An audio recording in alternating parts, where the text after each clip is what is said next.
Pessoal, bom dia, boa tarde, boa noite. Bem-vindos aqui ao nosso sétimo e último vídeo do tema de princípios do direito ambiental. A gente encerra nossa série, onde a gente faz a relação entre os itens, né, o artigo, o caput, os parágrafos incisos do artigo 225 da Constituição, que trata justamente do meio ambiente, e os princípios do direito ambiental que estão relacionados a ele. Se você não viu os vídeos anteriores, é importante que você volte e assista na sequência, porque eles têm uma sequência lógica, eles fazem parte de uma sequência lógica, então assistir isoladamente não vai fazer muito sentido.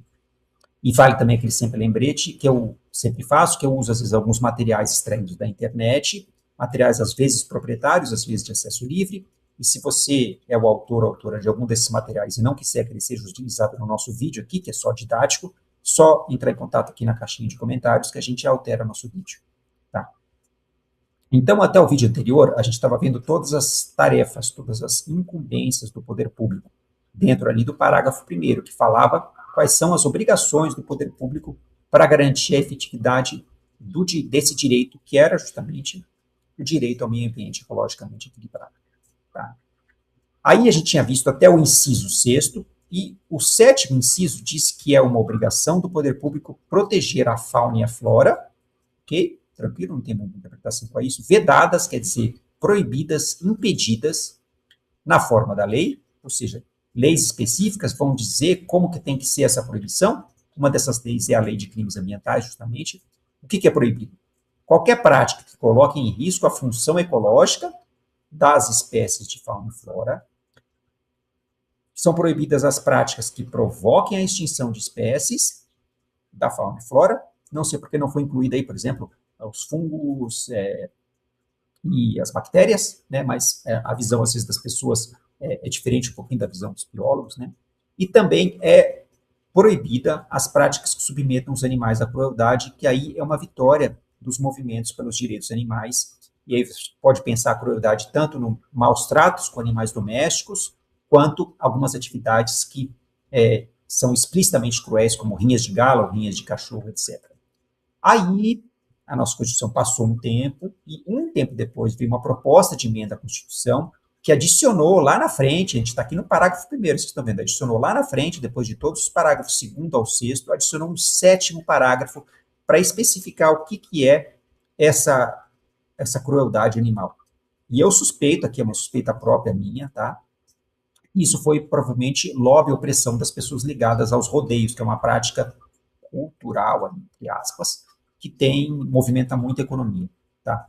Porque eles dizem que não se consideram cruéis práticas desportivas que utilizam animais, então a gente pode pensar qualquer prática esportiva que use animais. Aí vem rinha de galo, uma prática esportiva que usa animal, rinha de cachorro, corridas de cavalo, a farra do boi, e os rodeios. São esses que eu consigo pensar por alto aqui. Tá? Corridas de cachorro existem em outros lugares do mundo, mas no Brasil, até onde eu saiba, não existem. Mas tem um porém, né? São permitidas, quer dizer, não são consideradas cruéis essas práticas esportivas, desde que sejam manifestações culturais. Então, tem que ter esse aspecto cultural aí. E essa manifestação tem que estar registrada, e aí registrada por órgãos oficiais de registro desse patrimônio, né?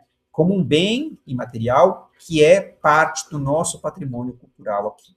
Tá? Então, tem que ter esse registro, então não pode ser qualquer prática, e ainda por cima, a prática tem que ser regulamentada por uma lei específica, então vai ter que ter uma lei regulamentando essa prática cultural, que seja uma prática desportiva específica, não pode ser uma lei genérica, e que assegure o bem-estar dos animais envolvidos. Então, menos mal tentaram ali fazer uma coisa que ficasse, né, dar uma no cravo e uma na ferradura. Bom, continuando, tem um parágrafo, a gente acabou o parágrafo 1º, que tinha aquela série de exigências, tem uma outra que foi incluída aí, mas é muito específica, né, uma incumbência do poder público, que foi incluída por uma proposta de emenda constitucional de 2023, que quem tiver um interesse mais específico, sugiro dar uma olhadinha lá, que tem a ver com hidrogênio verde, algumas formas alternativas de energia, bem específica, uma PEC de 2023. E aí seguem os outros parágrafos, né, que esse símbolozinho aqui esquisito, que é uma coisa muito simples, que diz que quem executa atividade de mineração, né, as empresas que executam atividade de mineração, têm que recuperar o meio ambiente que eles degradaram, porque é uma atividade muito degradante, muito poluidora, e de acordo com uma solução técnica que o órgão público competente, quer dizer, aquele que tem a obrigação de fazer isso, pode ser o IBAMA no nível federal, algum órgão estadual, nos diferentes estados, ou até mesmo algum órgão municipal, na forma da lei. Quando está escrito isso na forma da lei, significa que tem que seguir as recomendações e as determinações de uma lei específica que vai determinar como que tem que ser feita as recuperações ambientais nos casos de mineração. Então, a gente já conhece qual é o princípio que está por trás disso, né? Quando a gente fala aqui em recuperar o meio ambiente, nem sempre é recuperar no estado inicial, porque às vezes isso não é possível, tá? Mas é o princípio qual que é? Da reparação. Exatamente, esse mesmo. Aí, o parágrafo 2º não tem incisos, a gente pula direto para o parágrafo 3º. E esse é um parágrafo extremamente importante, tá? Então, vamos analisar ele com calma. Ele diz que quaisquer condutas e atividades, ou seja, qualquer ações do ser humano, que forem danosas ao meio ambiente, né, lesão nesse sentido, que causarem um dano ao meio ambiente, vai sujeitar aquela pessoa que fez esse dano ambiental, pessoa física ou jurídica, isso é muito importante, então não é só uma pessoa que pode cometer uma poluição, pegar uma espécie ameaçada, traficar animais, desmatar, mas também pessoas jurídicas, as empresas que causarem danos ambientais, que são os infratores, ela vai estar sujeita a 3 coisas que a gente vai ver por partes. Primeira, sanções penais. Sanções penais são as consequências que uma pessoa ou uma empresa sofre por uma atividade que é considerada um crime. A sanção penal mais comum conhecida é essa que está aqui, né, que é a detenção. Né? Mas tem outras sanções penais. Tá? Quem quiser saber mais detalhes sobre isso, a gente tem uma série de vídeos, né, uma outra sequência de vídeos que a gente trata justamente das sanções penais, administrativas e civis. Já as sanções administrativas é uma consequência aplicada por um funcionário do Poder Executivo, e é uma consequência administrativa. Então, aqui a gente tem um exemplo de um policial vamos pensar que é um policial ambiental, aplicando uma multa. A consequência administrativa mais conhecida, mais comum, é a multa, mas tem várias outras, tá? Embargo, destruição daquele item, apreensão, mas a diferença é que a pena que é aplicada por um juiz, pelo Poder Judiciário, e essa sanção administrativa é aplicada por uma pessoa do Poder Executivo, um funcionário do IBAMA, do ICMBio, da Polícia Militar Ambiental, um funcionário de uma prefeitura que pode aplicar uma multa ambiental, fazer um embargo, tá? Então, são sanções administrativas. E o terceiro tipo de sanção são as sanções que a gente chama de civis, que é a reparação dos danos. De novo, aparece aqui o princípio da reparação. E aqui, no caso, eu fiz essa chartzinha mostrando a pessoa reparando o dano ambiental aqui na árvore, tá? Então, de novo, aparece aí o princípio da reparação, mas, muito importante aqui, aparece um princípio importantíssimo para o direito ambiental, importantíssimo, que é o princípio do poluidor pagador. O que esse princípio diz para a gente? Ele diz que aquela pessoa que causar uma poluição, e a poluição no sentido genérico, tá? Pode ser qualquer impacto ambiental, pode ser, por exemplo, uma caça de espécie, não é uma poluição, mas ele está causando um dano ambiental, um impacto, uma lesão, né, ao meio ambiente. Ele tem que ser o responsável financeiro por isso. Algumas pessoas interpretam isso de forma meio equivocada, achando que a pessoa pode comprar o direito de poluir. Então, eu vou pagar pelo meu direito de poluir. Não, exatamente o contrário.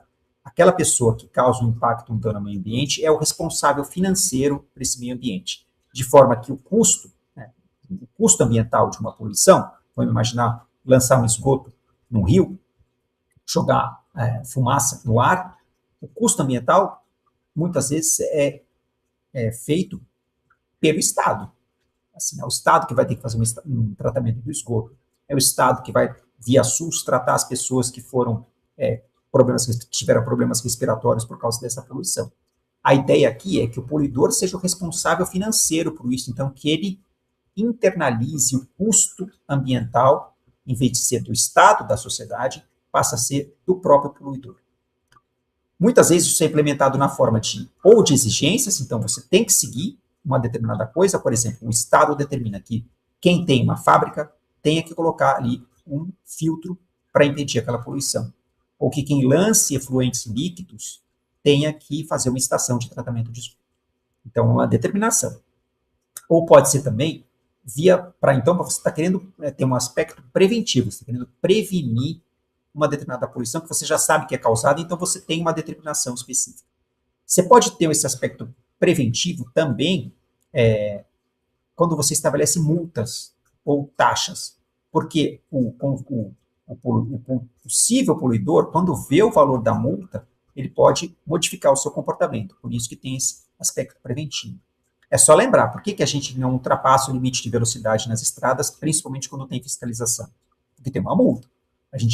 Muitas vezes, certas pessoas até gostariam de dirigir mais rápido, mas não dirigem mais rápido, mudam o seu comportamento, então, de forma preventiva, o Estado consegue mudar o comportamento das pessoas. O princípio da reparação, de certa forma, também está embutido aqui dentro do poluidor-pagador. Se você não preveniu, se não foi o suficiente para você mudar seu comportamento, aí você causou um dano ambiental, você pode sofrer uma multa, então tem um aspecto repressivo aqui, então você vai ser punido por isso, mas também você vai ser o responsável como estava no slide anterior, por reparar os danos que você causou. Então, o princípio da reparação, a ideia de você ter que consertar o dano, também está embutida dentro do conceito do poluidor-pagador. Um princípio muito relacionado a ele é um princípio meio irmão, é o princípio do usuário-pagador, que aí é uma ideia diferente. Quem é usuário de um recurso ambiental tem que pagar por esse recurso. Essa que é a ideia. Você usa um recurso ambiental, você paga por ele.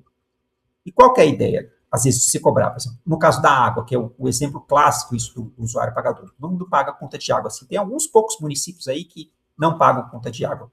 E acontece o primeiro problema aqui, desperdício. A ideia de você cobrar pelo uso de um recurso, que é escasso, que é limitado, é você evitar o desperdício desse recurso, que ele seja usado à vontade. Isso é um lado. E tem outro lado que é, às vezes, você precisa ter toda uma infraestrutura para disponibilizar esse recurso ambiental. No caso da água, tem que ter uma estação tem que ter captação da água com bombas, com canos, etc. Tem que ter uma estação de tratamento de água e tem que ter depois todo um sistema de distribuição dessa água para caixas d'água em bairros e essas caixas d'água depois virem pela tubulação até chegar na nossa casa. Então, tudo isso tem um custo. Então, essa é outra maneira de pensar que às vezes a gente paga pelo recurso, tanto para evitar o mau uso, quanto para garantir o acesso, ter esse custo do recurso ser disponibilizado para a gente. Tá? Aí agora eu vou entrar em alguns princípios que não estão exatamente ligados ao artigo 225, depois a gente volta para mais alguns aspectos, para a gente finalizar só esse tema dos princípios e o tema do artigo 225. E um princípio também importante do direito ambiental é o princípio da cooperação, porque os problemas ambientais, eles não conhecem fronteiras. Então, eles não sabem que tem um limite, por exemplo, as onças que estão ali no Parque Nacional do Iguaçu. Tem um parque do lado brasileiro, um lado argentino, e lá tem uma grande população de onça-pintada. A onça-pintada não sabe que um lado é Brasil, outro lado é Argentina. A mesma coisa, uma poluição que está na sua cidade, ela não vai parar no limite da sua cidade, não vai invadir a sua cidade vizinha.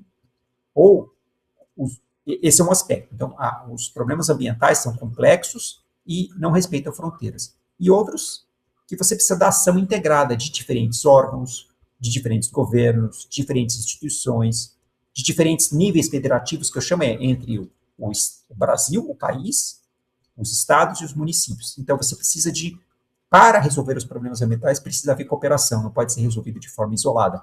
E essa cooperação pode se dar nesses diferentes níveis que eu coloquei aí.